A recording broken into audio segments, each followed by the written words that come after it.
une partie de ma question a déjà été répondue, mais je vais la reformuler autrement pour Monsieur Strickland. Le projet C5 vise à faciliter la mobilité de la main-d'œuvre et à harmoniser le commerce interprovincial, et il représente donc une opportunité réelle pour les entreprises, mais en particulier pour les grandes entreprises.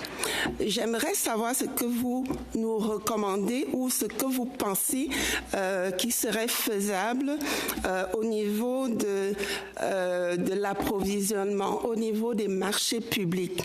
Est-ce qu'il y aurait des mesures, des pratiques recommandables pour que ce projet de loi puisse établir des normes qui permettent aux entreprises issues de la diversité, les femmes et les personnes immigrantes qui ont des entreprises, d'accéder aux marchés publics, soit du gouvernement ou des entreprises, des grandes entreprises? Thank you, Senator. Merci, sénatrice. Tout à fait.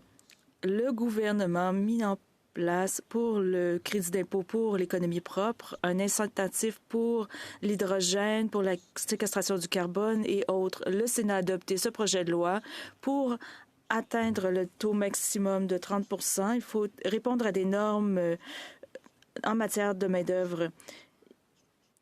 Il faut payer les salaires pour les syndiqués, entre autres. Donc, on va avoir un projet.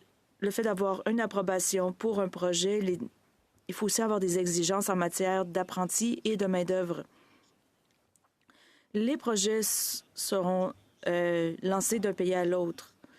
Il y a 2 ans, le Sénat a adopté un crédit d'impôt pour la mobilité. Cela permet aux gens de métier d'obtenir jusqu'à 4 000 $ pour se déplacer d'un endroit à l'autre pour aller travailler, non pas de façon permanente, mais de façon semi-permanente.